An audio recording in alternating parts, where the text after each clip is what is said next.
माहिती आहे तो रतन कसा माणूस आहे. राक्षस असतो, राक्षस, दगडाच्या काळजाचा राक्षस.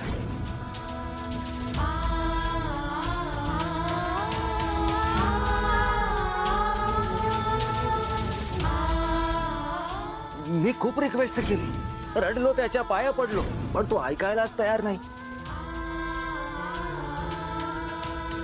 अबीरची काळजी अजिबात नको करू. अगं तो त्या घरात असा वावरतोय जसं की त्याच्याच घरातलं लग्न आहे. सावली, अगं चल लवकर. हे सावली, आपल्या दुकानात एक माणूस आलेला असतो, तो रतनची चौकशी करत होता. तो तुला नक्की मदत करणार बघ. कसं शक्य आहे अम्मा? या गावात रतनची भीड यायला कोणामध्येच हिंमत नाही. मग कोणी मला कशी मदत करेल? अगं तो माणूस गावातला नसतो, मोठी 4 चाकी घेऊन आलेला असतो. त्याच्या डोळ्यात कोणाबद्दलच भीती नसतो बघ. मी एवढी खमकी बाई, पण त्या रतनच्या समोर मात खात असतो बघ. तुला आणि तुझ्या हुडग्याला काही त्रास देईल म्हणून. पण मी अनुभवावरून सांगत असतो बघ, ह्या माणसाच्या डोळ्यात रतन बद्दल कसलीच भीती नसते. हा तुला नक्की मदत करणार, तुझ्या हुडग्याला त्या राक्षसाकडून सोडवून आणणार.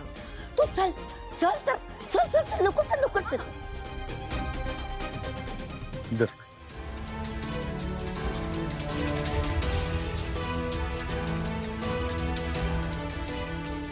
ओवी, चल निघूया आपण. बाबा, त्यांनी थांबायला सांगितलंय ना, 2 मिनिटे थांब ना.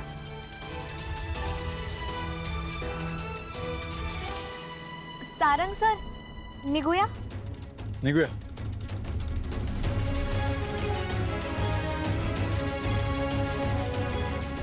चल.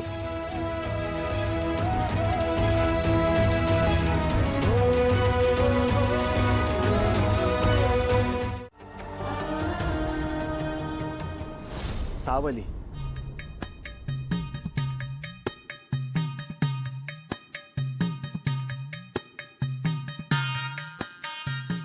हे अम्माचे थोडे दागिने.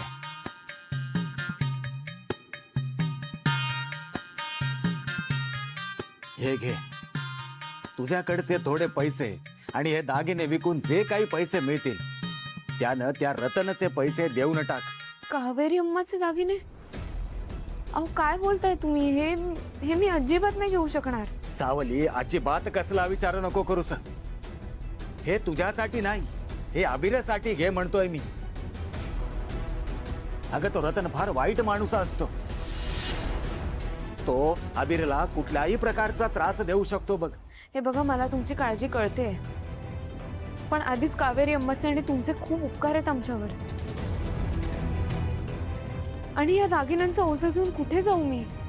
आता माझ्याकडे फेडायला काहीच नाही. तुला कुठेही जायची गरज नाहीये. हे घर, मी, अम्मा सगळे तुझेच आहे. व्यंकटेशजी, हे बघा, मला तुमच्यातली माणुसकी कळते. नाही सावली, तुला माझ्या मनातली माया कळली असेल, पण त्या मायेमागची भावना तुला कधीच नाही कळणार. पण ही माझी जबाबदारी आहे, आणि हे दागिने कावेरी अम्माचे आहेत, हे मी नाही मोडू देणार. मी त्या रतनची भेट घेऊन त्याला आणखी थोडी मुदत द्यायला सांगेन. सारंग आणि त्याची कार्टी, ते अजूनही याच घरात आहे. विसरलीस का तू? सारंग, तो सारंग तर आपल्या वाटेतला सगळ्यात मोठा अडथळा आहे. तो आता जरी कंपनीत लक्ष देत नसला ना, तरी पण तो बोर्ड मेंबर आहे. अँड मोस्ट इम्पॉर्टंटली त्याच्याकडे विटो पॉवर आहे. जोवर त्याच्या हातात ती सत्ता आहे ना, तोवर आपण त्या कंपनीचा ताबा पूर्णपणे नाही मिळवू शकत. त्यामुळे त्याला आधी कंपनीतून हकलवावं लागेल, आणि मग या घरातून आपोआपच बाहेर होईल तो.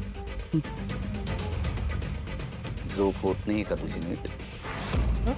एसी चालू नाहीये का? विचार भिरभिरायला लागलेत म्हणून म्हणतोय.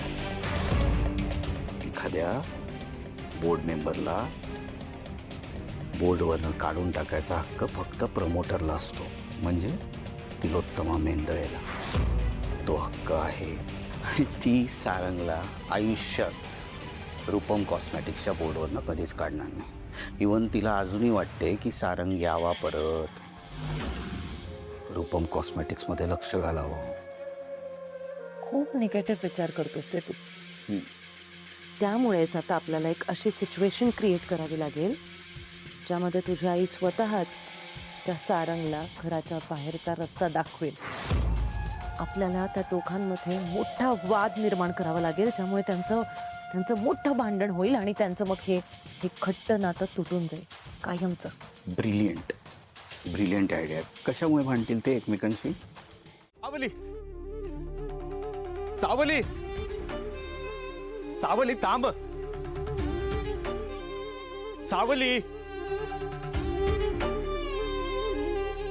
ए सावली,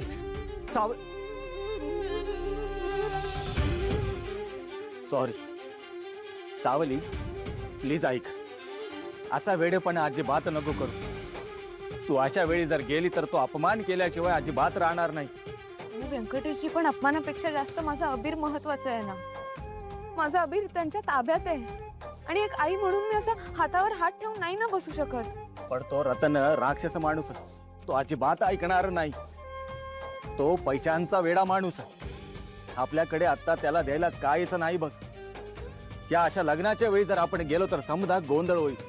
मला माहिती आहे तो माझं सहजासहजी नाही ऐकणार, पण मी एकदा प्रयत्न करून बघते ना. कदाचित माझ्या विनवण्या ऐकून त्याला पाझर फुटेल. आणि जर तू गेल्यावर त्यांनी तुलाच पकडून ठेवला तर